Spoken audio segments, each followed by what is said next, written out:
الحمد لله رب العالمين.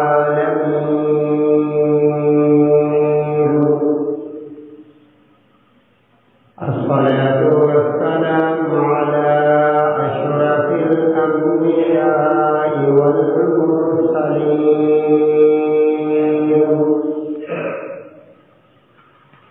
وعلى آله وأصحابه أجمعين.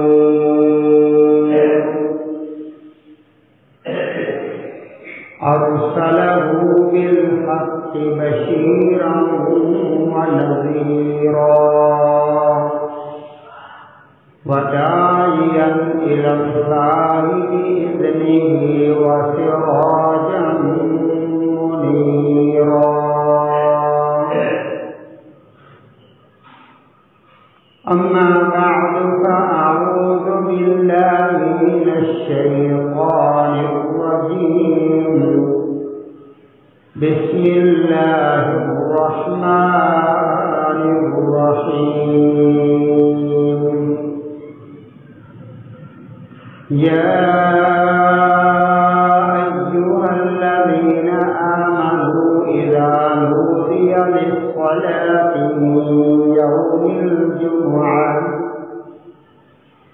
من يوم الجمعة فاسعوا إلى ذكر الله وذروا البيع ذلكم خير لكم إن كنتم تعلمون.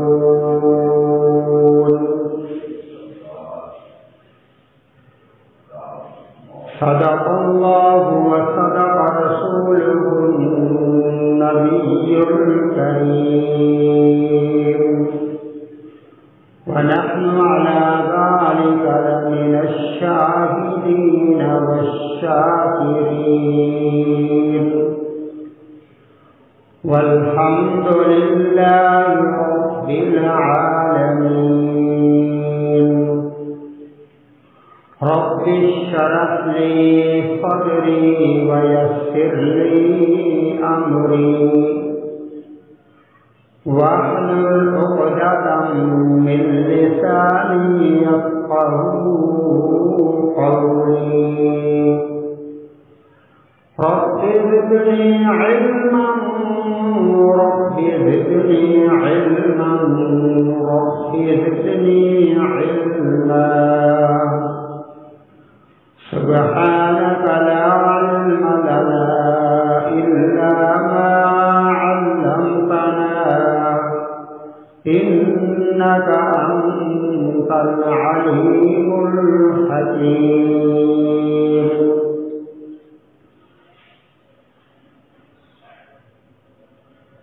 سبحان ربك رب العزة عما يصفون وسلام على المرسلين والحمد لله رب العالمين. اللهم صل على محمد وعلى آل محمد كما صليت على إبراهيم وعلى آل إبراهيم إنك حميد مجيد. اللهم بارك على محمد وعلى آل محمد كما باركت على إبراهيم وعلى آل إبراهيم إنك حميد مجيد. اللهم صل على محمد في بلد رسولك. اللهم صل على في جسد رسولك وصل على آله وأصحابه وبارك وسلم وصل عليه یا رب صلی وسلم دائما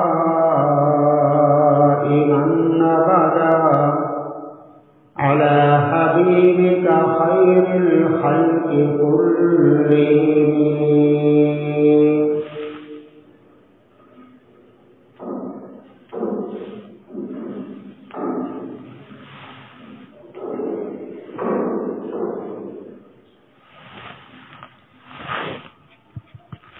سامعین محترم، بزرگوں، دوستوں، بھائیوں،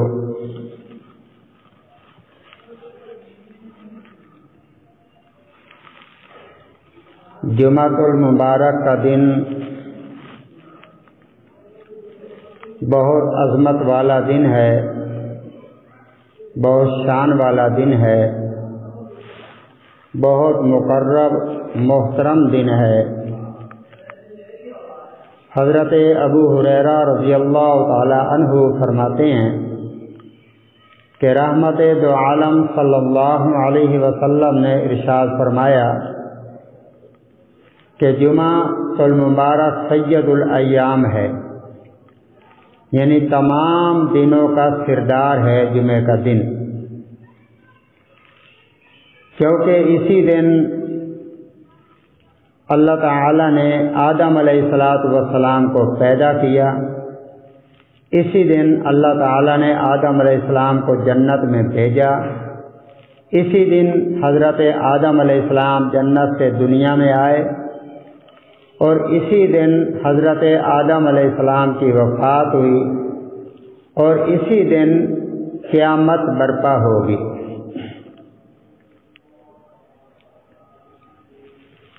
اس لیے جمعے کی بہت زیادہ فضیلت اور اہمیت ہے. حضرت ابو لبابہ رضی اللہ تعالی عنہ وہ فرماتے ہیں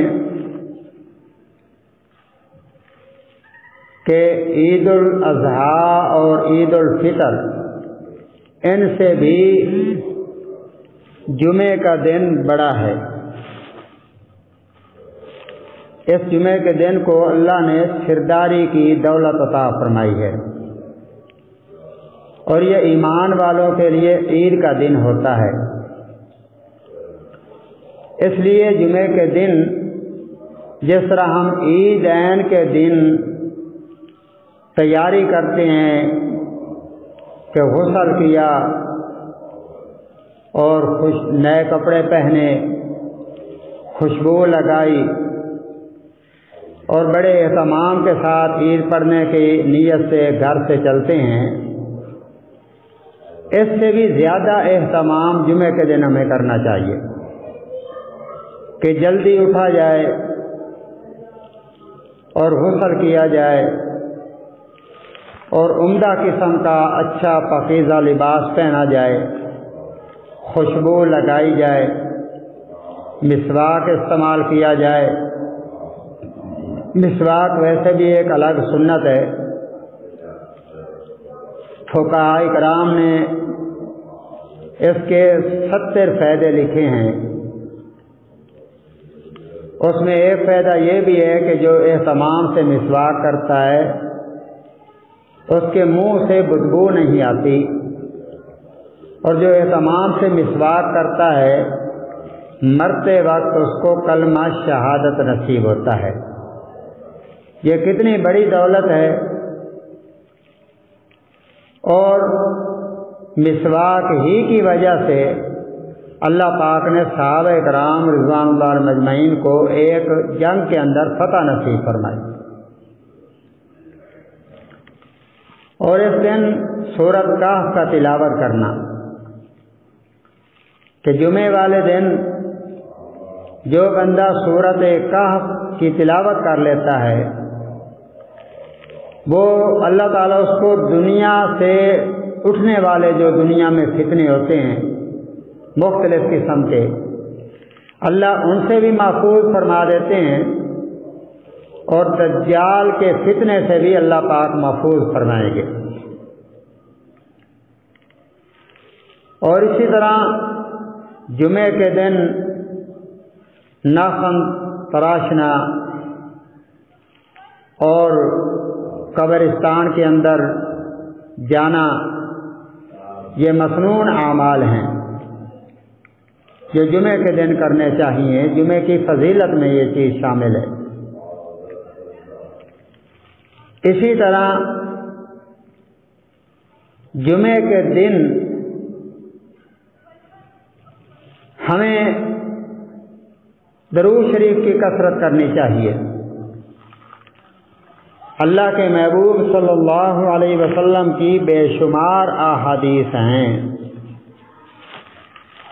جن کے اندر اللہ تعالیٰ کے محبوب صلی اللہ علیہ وسلم نے یہ ارشاد فرمایا ہے کہ جو بندہ جمعے کے دن درود شریف کا اہتمام کرتا ہے تو اللہ تعالیٰ کے ہاں اس کی بہت زیادہ مقبولیت ہوتی ہے. اور اللہ کے محبوب صلی اللہ علیہ وسلم کا ارشاد گرامی ہے کہ جو ایک بار مجھ پر درود شریف پڑھتا ہے اللہ پاک 10 رحمتیں اس پر نازل کرتے ہیں. ایک مرتبہ درود شریف پڑھا اللہ نے 10 رحمتیں نازل کی. اس کی وجہ کیا ہے؟ وجہ اس کی یہ ہے کہ درود شریف ایک ایسی عبادت ہے جس عبادت کے اندر اللہ رب العالمین خود بھی شامل ہیں اور اللہ تعالیٰ کے فرشتے بھی اس عبادت میں شامل ہیں. باقی جتنی عبادات ہیں اللہ نے اس کا حکم دیا ہے، خود نہیں کی. نماز کا حکم دیا ہے لیکن خود اللہ پاک نماز نہیں پڑھتے. روزے کا حکم دیا ہے لیکن اللہ پاک روزہ نہیں رکھتے. زکوٰۃ کا حکم دیا ہے لیکن اللہ پاک نہیں دیتے. حج کا حکم دیا ہے لیکن اللہ پاک خود حج نہیں کرتے. باقی جتنے بھی احکامات ہیں اس کا اللہ نے حکم دیا کہ تم کرو. لیکن درود شریف ایک ایسی عبادت ہے جس کے بارے میں اللہ تعالیٰ نے خود فرمایا ہے ان اللہ و ملائکتہ یصلون علی النبی، کہ بے شک اللہ تعالیٰ بھی اور اللہ کے فرشتے بھی اپنے محبوب صلی اللہ علیہ وسلم پر درود شریف پڑھتے ہیں. اور آگے حکم دے دیا یا ایھا الذین آمنوا صلوا علیہ وسلموا تسلیما، کہ اے ایمان والو تم بھی رسول اللہ صلی اللہ علیہ وسلم پر درود بھیجو اور سلام بھیجو. یعنی یہ درود شریف والی ایک ایسی عبادت ہے جو اللہ تعالیٰ بھی اس کے اندر شامل ہیں، اللہ کے فرشتے بھی شامل ہیں. اور پھر اللہ رب العالمین نے روزانہ کی بنیاد پر فرشتوں کا اہتمام کیا ہے کہ 70,000 فرشتہ روزانہ اللہ کے محبوب صلی اللہ علیہ وسلم پر آ کر درود شریف پڑھتا ہے. اس لیے علماء کرام نے فرمایا ہے، اکابرین فرماتے ہیں کہ ساری عبادات میں سب سے زیادہ جو اہم عبادت ہے وہ درود شریف کی ہے کہ درود شریف اگر انسان بے دھیانی کے اندر بھی پڑھتا ہے اللہ تعالیٰ اس کو پھر بھی قبول کرتے ہیں. باقی عبادات جتنی بھی ہے نا اس کے اندر عبادت میں توجہ نہ ہو تو اس عبادت کا اتنا ثواب نہیں ملتا جتنا توجہ سے کرنے سے ملتا ہے. لیکن درود شریف ایک ایسا محبوب عمل ہے اللہ تعالیٰ کے ہاں کہ اگر بے توجہ ہی سے پڑھا جائے پھر بھی اللہ پاک اس کا اجر اور ثواب عطا فرماتے ہیں. اور پھر کسی بھی عبادت پر اللہ تعالیٰ نے یہ نہیں فرمایا کہ تم ایک بار کرو گے میں 10 رحمتیں تم پر نازل کروں گا. لیکن درود شریف والی ایسی عبادت ہے کہ ایک مرتبہ درود شریف پڑھا جائے تو 10 مرتبہ اللہ پاک کی رحمت اس پر نازل ہوتی ہے پڑھنے والے پر. اس لیے درود شریف کی کثرت کرنی چاہیے. اور مجلس کے اندر ہم بیٹھے ہیں جہاں بھی جب بھی اللہ کے محبوب صلی اللہ علیہ وسلم کا نام آئے تو ہم صلی اللہ علیہ وآلہ وسلم کہہ دیا کریں تو اس میں کیا ہے اللہ کی رحمتیں بھی نازل ہوں گی اور درود شریف پڑھنے کا ثواب بھی مل جائے گا. اور درود شریف بھی پورا پڑھنا چاہیے اس طرح صلی اللہ علیہ وآلہ وسلم. اس لیے کہ درود شریف کے اندر اللہ نے یہ درود ابراہیمیہ پڑھتے ہیں نا، اللہم صلی علی محمد وعلی آل محمد، یہاں بھی اللہ پاک نے یہی فرمایا ہے کہ میرے نبی پر بھی اور میرے نبی کی آل پر بھی درود شریف پڑھا کرو، اس لیے کہ صرف اللہ کے محبوب پر درود شریف نہ پڑھا جائے، اللہ کے محبوب کی آل پر بھی ساتھ ہی پڑھا جائے، اس کا ذکر بھی ساتھ کیا جائے، یہ کامل اور اکمل درود شریف ہے۔ تو درود شریف کی کثرت جمعے کے دن کرنا، جس طرح آتا ہے نا حدیث کے اندر کہ جمعے کے دن جو عصر کی نماز کے بعد بغیر کسی سے بات کیے وہاں بیٹھے بیٹھے 80 مرتبہ درود شریف پڑھ لیتا ہے، اللہم صلی علی محمد النبی الامی وعلی آلہ وسلم تسلیما، تو یہ درود شریف 80 مرتبہ جو پڑھتا ہے اللہ پاک 80 سال کے گناہ معاف فرما دیتے ہیں۔ تو یہ معمولی عمل ہمیں نظر آتے ہیں لیکن اس پر اجر بہت زیادہ ہوتا ہے، اس لیے ہمیں اس کا اہتمام کیا کریں۔ جمعے کے دن درود شریف کی کثرت ویسے بھی کرنی چاہیے۔ ہمارے اکابر یہاں پچھلے دنوں مسجد الفلاح کے اندر آئے ہیں، مفتی محمد طیب صاحب دامت برکاتہم عالیہ فیصل آباد والے، جامعہ امدادیہ کے محتمین بھی ہیں اور اللہ والے بھی ہیں۔ انہوں نے درود شریف بتایا تھا کہ جمعے کے دن جو جمعے کے بعد نماز جمعہ پڑھ لینے کے بعد وہاں بیٹھے ہوئے پڑھ لے یا وہاں سے چلتے ہوئے راستے میں پڑھ لے، دونوں طریقے ٹھیک ہیں۔ تو یہ درود شریف اللہم صلی علی محمد وعلی آلہ وبارک وسلم، اللہم صلی علی محمد وعلی آلہ وبارک وسلم، یہ درود شریف جو پڑھتا ہے اللہ پاک اس کے رزق کی تنگی ختم فرما دیتے ہیں اس درود شریف کی برکت سے، جو جمعے کے دن اہتمام کرتا ہے، یعنی اس جمعے سے اگلے جمعے تک اللہ پاک اس کے رزق کی تنگی ختم کر دیتے ہیں۔ تو درود شریف کی کتنے بڑے فوائد ہیں، فضائل بھی ہیں فوائد بھی ہیں، اور درود شریف جو اہتمام سے پڑھتا ہے اللہ کے محبوب کی شفاعت نصیب ہوگی قیامت کے دن۔ ہم چاہتے ہیں نا کہ اللہ کے محبوب کی شفاعت ہو، ہر بندہ چاہتا ہے کہ اللہ کے نبی ہماری شفاعت کریں، تو اس کو چاہیے کہ درود شریف کثرت سے پڑھے۔ جو کثرت سے تمام سے درود شریف پڑھتا ہے اللہ کے محبوب صلی اللہ علیہ وسلم قیامت کے دن اس کو پہچان کر اس کی شفاعت کریں گے کہ یہ اے اللہ یہ میرا امتی دنیا میں مجھ پر سب سے زیادہ درود شریف پڑھتا تھا، اس لیے میری سفارش ہے کہ میری سفارش کو قبول کر کے اس کے لیے جنت کا اعلان کیا جائے۔ اور ایک حدیث کے اندر آتا ہے کہ ایک بندے کے اتنے بدعمالیاں ہوگی جب پلڑے میں رکھی جائیں گی تو پلڑا جو ہے نا وہ بدعمالیوں والا جھک جائے گا۔ اب وہ بڑا پریشان ہوگا، میرے پاس تو کوئی عمل بھی نہیں ہے، میں کیا کروں؟ اچانک خوبصورت چہرے والا ہستی اس کے سامنے آئے گی اور اسے کہے گی پریشان ہونے کی ضرورت نہیں ہے، اور اپنی جیب سے پرچی نکال کر اس کے پلڑے میں رکھے گی تو وہ پلڑا نیکیوں والا جھک جائے گا۔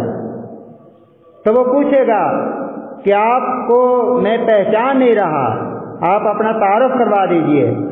تو وہ ہستی فرمائے گی کہ میں تیرا رسول ہوں، جس رسول کا تو نے کلمہ پڑھا تھا، تو نے ایک مرتبہ بڑے اخلاص کے ساتھ میری ذات پر درود شریف پڑھا تھا، یہ امانت تھی میرے پاس، آج میں امانت تجھ کو دے کر تیرے لیے جنت کا فیصلہ کروا رہا ہوں۔ تو درود شریف کے کتنے فوائد ہیں، تو جمعے کے دن درود شریف کی بھی کثرت کرنی چاہیے، اس کو فضولیات میں نہیں۔ اور اسی طرح سورۃ کہف کی تلاوت کی جائے، اگر پوری سورۃ کہف کی تلاوت نہ کی جائے 10 آخری آیات یاد کر لی جائیں یا 10 پہلی آیات یاد کر لی جائیں اور وہ جمعے کے دن پڑھ لی جائیں، اللہ تعالیٰ پھر بھی دجال کے فتنے سے اس کو محفوظ رکھے گا، دجال کے فتنے سے پھر بھی محفوظ رہے گا۔ اس کا بھی اہتمام کرنا چاہیے۔ پھر ہمیں قبرستان کے اندر بھی جانا چاہیے، اللہ کے محبوب کی یہ بھی سنت ہے کہ قبرستان میں اس نیت سے جانا چاہیے جمعے کے دن اس نیت سے جانا چاہیے قبرستان کے اندر کہ قبروں کو دیکھ کر، قبروں والوں کو دیکھ کر میں اپنی موت کو یاد کروں کہ یہ بھی ہماری طرح دنیا میں چلتے پھرتے تھے، دنیا کے اندر ان کے بھی کاروبار تھے، ان کے بھی دوست احباب تھے، ان کے بھی رشتہ دار تھے، آج سب کو چھوڑ کر یہ اکیلا قبر کے اندر، اندھیری قبر کے اندر پڑا ہے، جس کا کوئی دروازہ نہیں، جس کا کوئی سوراخ بھی نہیں ہے معمولی سا جہاں سے یہ دیکھ سکے یا کہیں سے اس کے اندر ہوا آ سکے یا روشنی آ سکے، اس کے اندر یہ پڑا۔ ایک دن میں بھی اسی طرح دنیا کے سارے نظام کو چھوڑ کر اسی قبر کے اندر آؤں گا، اور اللہ کے محبوب صلی اللہ علیہ وسلم نے فرمایا ہے کہ قبر کو مٹی کا ڈھیر نہ سمجھو، یا یہ جنت کے باغوں میں سے ایک باغ ہے یا جہنم کے گڑھوں میں سے ایک گڑھا ہے۔ اگر نیک اعمال کر کے آئے، اللہ اور اس کے رسول کی اطاعت کر کے دنیا سے جائیں گے، تو یہ قبر ہمارے لیے جنت کا باغ بن جائے گی، اور جنت، یہ قبر اتنی فراخ ہو جائے گی جہاں تک انسان کی نظر جائے گی اتنی فراخ قبر ہوگی، اور پھر اللہ تعالیٰ فرشتوں کو حکم دیں گے ان کے لیے بہترین جنت کا بچھونا لایا جائے، ان کے نیچے بچھا دیا جائے، اور جنت کی طرف سے ایک کھڑکی کھول دی جائے گی کہ جنت کی خوشبو، جنت کی ہوائیں اس کی طرف آئیں گی، اور وہ جنت کی نعمتوں کو اپنی آنکھوں سے دیکھ رہا ہوگا۔ اور سورۃ ملک ہے، یہ بھی عذاب قبر سے بچاتی ہے۔ جو بندہ روزانہ سونے سے پہلے سورۃ ملک کی تلاوت کر لیتا ہے، روزانہ بندے کو زبانی یاد کر لینی چاہیے کہ بستر پر لیٹا ہوا ہو اور سورۃ ملک کی تلاوت کر رہا ہو۔ تلاوت جو اہتمام سے کرتا ہے روزانہ، تو قبر میں جب یہ جائے گا نا، فرشتے آئیں گے عذاب والے، تو یہ سورت اس بندے کے اوپر مرغی کی طرح جس طرح مرغی اپنے پر بچھا لیتی ہے نا، اس طرح وہ پر اس کے ہوں گے اور اس میت پر بچھا دے گی، اور اللہ تعالیٰ کی بارگاہ میں جھگڑے گی، یا اللہ، یا مجھے قرآن سے نکال، یا میری سفارش کو قبول کر اور اس کے لیے جنت کا فیصلہ کر، اس پر سے عذاب ہٹا دے۔ اللہ پاک اس کی سفارش قبول کر کے میت سے عذاب قبر ہٹا دیں گے، ٹل جائے گا۔ تو اس لیے میرے بھائیوں، یہ اعمال ہیں جو اللہ کے محبوب نے ہمیں دیے ہیں کہ ان اعمال کی وجہ سے تم آخرت میں بھی کامیاب ہو سکتے ہو، تمہاری قبر بھی اچھی ہو سکتی ہے، تمہارا حشر بھی اچھا ہو سکتا ہے۔ یہ اعمال ہیں۔ اور اسی طرح جمعہ کے دن اس کے اہتمام کیا جائے کہ جمعے پر جلدی آنا۔ علماء اکرام نے فرمایا حدیث کے حوالے سے کہ جمعے کے دن جو بندہ جلدی آتا ہے نا، حدیث کا مفہوم ہے، مسجد کے اندر سب سے پہلے آتا ہے، اللہ پاک اس کے نامہ اعمال میں ایک اونٹ ذبح کرنے کا ثواب لکھ دیتے ہیں۔ جو دوسرے نمبر پر آتا ہے، اللہ تعالیٰ ایک گائے ذبح کرنے کا ثواب لکھ دیتے ہیں۔ جو تیسرے نمبر پر آتا ہے، اللہ تعالیٰ ایک مرغے کے ذبح کرنے کا، صدقہ دینے کا ثواب لکھ دیتے ہیں۔ اور جو چوتھے نمبر پر آتا ہے، مرغی کے انڈے کے برابر اس کو ثواب مل جاتا ہے۔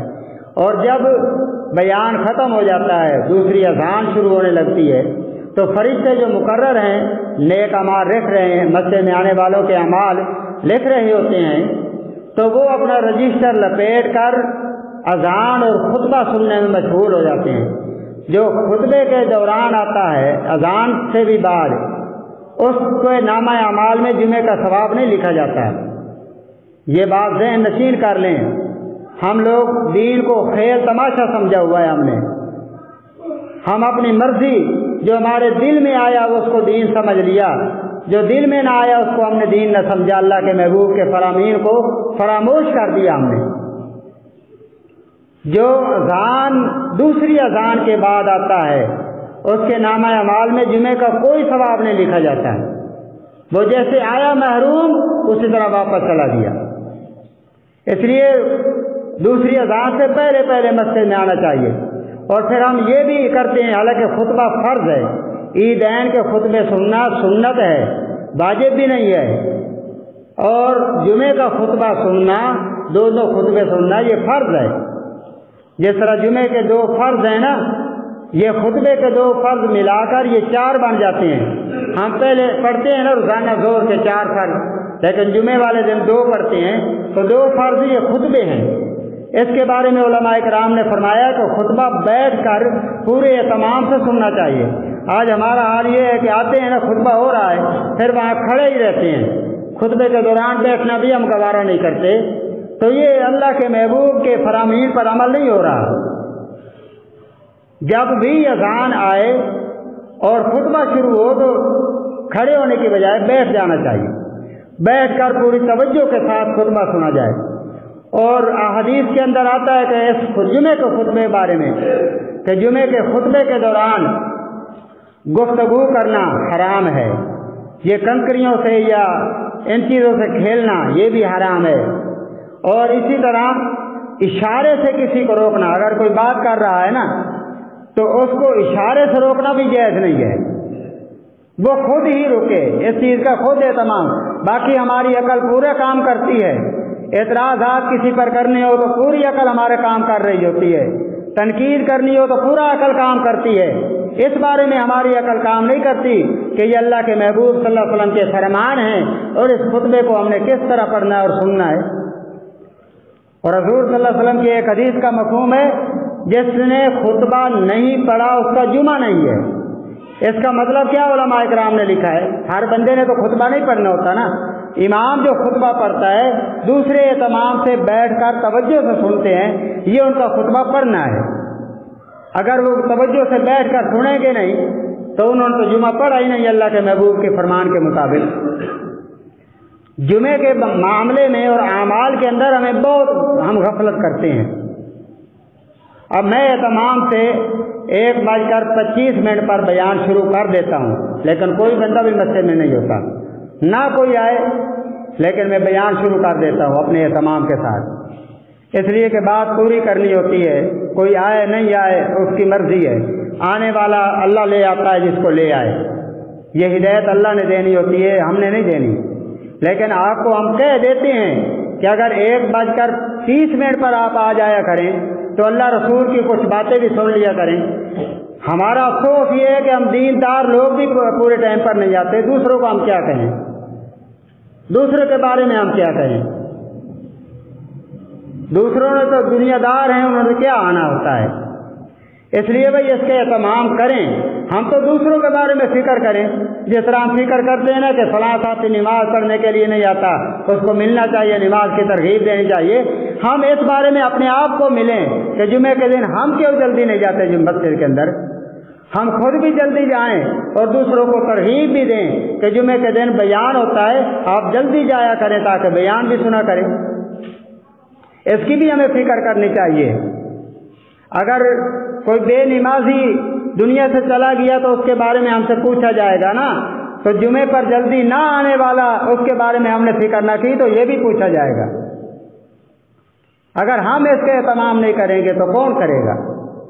اس لیے جمعے پر جلدی آنا یہ بھی مسنون اعمال میں سے ایک عمل ہے. جمعے کے جتنے مسنون اعمال ہیں نا، مسجد کے اندر جمعے کے دن جلدی آنا یہ بھی مسنون اعمال میں سے ہے. ہم خود عمل نہیں کرتے، دوسروں کو ہم کہتے ہیں. دوسروں نے کیا عمل کرنا ہے؟ جو بات ہم خود عمل نہیں کرتے جس بات پر، وہ بات دوسروں کو کہیں گے تو اس کے دل پر اثر نہیں کرے گی. اس کے دل پر تب ہی اثر کرے گی بات جب ہم خود عمل کرنے والے بنیں گے. ہم خود تہجد کے اہتمام نہ کریں، دوسروں کو کہیں کہ بھائی تہجد پڑھی کرو، کہ اللہ کا قرب جو ہے تہجد کے اندر ملتا ہے. اللہ تعالیٰ کو تہجد کی عبادت سب سے زیادہ محبوب ہے. ہم دوسروں کو ترغیب دیں، خود نہ پڑھیں تو دوسروں پر کیا اثر ہوگا اس کا؟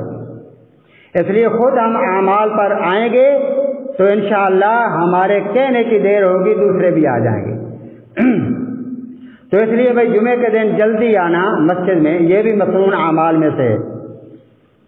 تو اس لیے حضور صلی اللہ علیہ وسلم کی ایک حدیث جو پہلے بھی کئی بار آپ سن چکے ہیں، بار بار سنانے کا مقصد حضرت علامہ عبدالستار توسی رحمۃ اللہ علیہ، ان سے کسی نے پوچھا کہ ہم تو 30 سال سے آپ کا ایک ہی بیان سن رہے ہیں، 30 سال ہو گئے ہیں ایک ہی بیان سن رہے ہیں، آپ نے بیان کے اندر کوئی تبدیلی نہیں کی.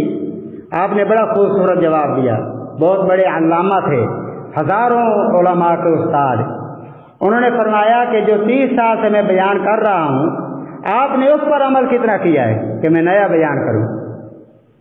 اس لیے احادیث جو بار بار سنائی جاتی ہیں نا، اس کا مقصد بھی یہ ہوتا ہے کہ ہم سنیں گے تو عمل کی نیت سے سنیں، تاکہ بار بار سنائیں گے تو شاید اللہ پاک عمل کی اور ہدایت دے دے گا عمل کرنے کی۔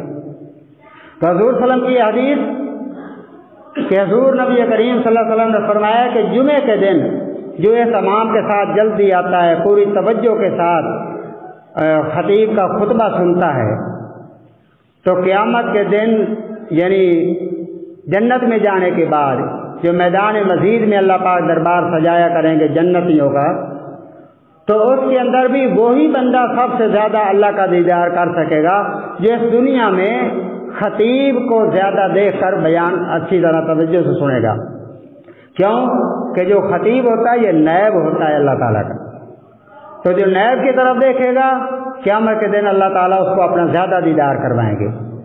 اور پھر حضور صلی اللہ علیہ وسلم کا یہ فرمان بھی ہے کہ جب اللہ تعالیٰ جنتیوں کو اپنا دیدار کروا لیں گے نا، تو اس وقت جنتی عرض کریں گے یا اللہ تیری جنت کی کسی نعمت میں اتنا مزہ نہیں ہے جو تیرے دیدار کے اندر مزہ آیا ہے۔ تو اللہ تعالیٰ فرمائیں گے دنیا کے اندر جس طرح تم جمعے کے دن اکٹھے ہوا کرتے تھے اور بیٹھ کر بیان سنتے تھے، تمام سے جمعہ پڑھتے تھے، اسی طرح میں ہر یعنی جنت میں پہنچنے کے بعد بھی ہر جمعے کے دن تمہیں اسی دربار میں بلا کر تو اپنا دیدار کروایا کروں گا۔ تو کتنی بڑی نعمت ہے۔ اس لیے بھائی جمعے کے اہتمام ہم نہیں کرتے، اس پر ہمیں غور و فکر کرنا چاہیے۔ تو اللہ تعالیٰ سے دعا ہے اللہ پاک مجھے بھی اور آپ کو بھی عمل کی توفیق عطا فرمائے سنت پڑھنے پہ۔